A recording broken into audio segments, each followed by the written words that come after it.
Selamat pagi saudaraku yang diberkati Tuhan. Kita berjumpa lagi dalam program Bertumbuh dan Berbuah. Kita akan dikuatkan dan disegarkan oleh kebenaran firman Tuhan. Dan biarlah kebenaran firman Tuhan di pagi ini yang ketika kita merenungkan bersama, itu mengubahkan setiap kita. Saudaraku, di pagi ini saya beri tema dengan tema akibat mengabaikan perintah Tuhan. Kita baca dalam Ulangan pasalnya yang ke-28 ayat 1 dan ayatnya yang ke-15. Di situ berkata bahwa jika engkau baik-baik mendengarkan suara Tuhan Allahmu dan melakukan dengan setia segala perintah-perintahnya yang kusampaikan kepadamu pada hari ini, maka Tuhan Allahmu akan mengangkat engkau di atas segala bangsa di bumi. Tetapi jika engkau tidak mendengarkan suara Tuhan Allahmu dan tidak melakukan dengan setia segala perintahnya dan ketetapannya yang kusampaikan kepadamu pada hari ini, maka segala kutuk ini akan datang kepadamu dan mencapai engkau. Saudaraku, kita mau belajar dari Saul. Saul adalah anak dari seorang suku Benyamin, dia seorang yang berada. Saul ini adalah seorang yang muda, dia elok rupanya, dan tidak ada seorang pun yang lebih elok darinya. Nah, Tuhan meminta Samuel untuk mengurapi Saul dan menjadikannya sebagai seorang raja. Tuhan memilih Saul untuk menjadi raja atas bangsa Israel, dan dia akan menyelamatkan bangsa Israel dari tangan orang Filistin.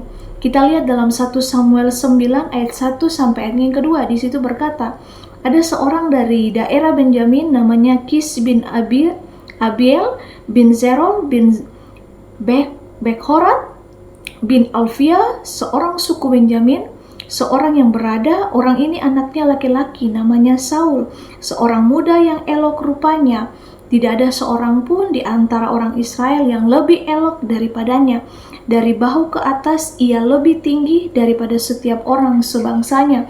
Kita lanjut dalam 1 Samuel 9 ayatnya yang ke-16 sampai 17. Besok kira-kira waktu ini aku menyuruh kepadamu seorang laki-laki dari tanah Benyamin. Engkau akan mengurapi dia menjadi raja atas umatku Israel, dan ia akan menyelamatkan umatku dari tangan orang Filistin. Sebab aku telah memperhatikan sengsara umatku ini, karena teriakannya telah sampai kepadaku. Inilah orang yang kusebut kepadamu itu, orang ini akan memegang tampuk pemerintahan atas umatku.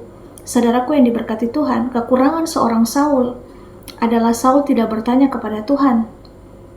Maka ia mengalami kekalahan saat berperang melawan orang Filistin. Nah, kita mau belajar dari Saul. Saul ini dia tidak bertanya kepada Tuhan lebih dulu. Sehingga apa? Ia tidak tahu berapa jumlah pasukan orang Filistin. Kelalaian Saul ini dia menyebabkan orang-orang Israel mundur karena mereka kalah jumlahnya. Dan kita mau lihat dalam 1 Samuel 13 ayat yang kedua. Saul memilih 3.000 orang dari antara orang Israel. 2.000 orang ada bersama-sama dengan Saul di Mikmas dan di pegunungan Betel. Sedang 1.000 orang ada bersama-sama dengan Yonatan di Gibea Benyamin. Tetapi selebihnya dari rakyat itu disuruhnya pulang masing-masing ke kemahnya. 1 Samuel 13 ayat 5 sampai ayat ke-6 di situ berkata, adapun orang Filistin telah berkumpul untuk berperang melawan orang Israel.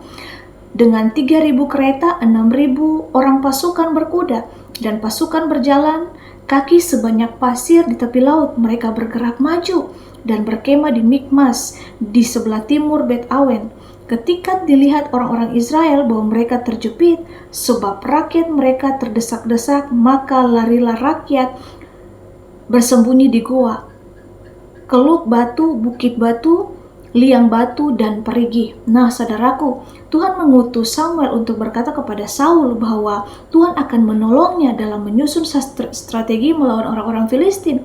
Tetapi ini yang kita mau belajar. Ketidaksabaran Saul dalam menanti pertolongan Tuhan. Lagi-lagi dia membuat pelanggaran yang membuatnya melanggar apa yang firman Tuhan katakan, yang telah Tuhan katakan. Saul ini dia mengambil alih persembahan korban bakaran yang seharusnya tidak boleh diambil alih oleh raja kecuali Tuhan yang meminta. Nah, karena Saul tidak mengikuti perintah, perintah Tuhan, maka apa? Maka Tuhan tidak lagi menetapkan kerajaan Saul. Tuhan memilih seorang yang lain yang berkenan di hatinya. Saudaraku, kita mau belajar bahwa konsekuensi dari kita melanggar perintah Tuhan, melanggar firman Tuhan. Kita belajar dari Saul ini. Yang pertama, tidak menepati janji firman Tuhan. Nah, ini ketidaksabaran Saul dalam menaati janji Tuhan. Ini juga yang harus kita perhatikan dalam kehidupan kita. Yang kedua, tidak bertanya kepada Tuhan terlebih dahulu. Saul bertindak gegabah sehingga akhirnya Israel mundur karena jumlah yang kalah dari orang Filistin. Inikah yang terjadi dalam kehidupan kita? Kita tidak bertanya kepada Tuhan terlebih dahulu ketika kita mau melakukan segala sesuatu, ketika kita mau ambil keputusan dalam setiap aspek kehidupan kita. Dan yang ketiga, tidak melakukan firman Tuhan dengan tepat. Tuhan memerintah untuk membunuh semua orang-orang Amalek, dan Saul berhasil mengalahkan orang Amalek, tetapi ia menahan Raja Agag serta binatang-binatang tidak dibunuh. Saudaraku, kita mau belajar dari Saul ini. Dampak negatif dari mengabaikan perintah Tuhan seringkali ini berdampak buruk pada berbagai aspek, termasuk kepada kesehatan, kesejahteraan, dan mungkin keharmonisan sosial.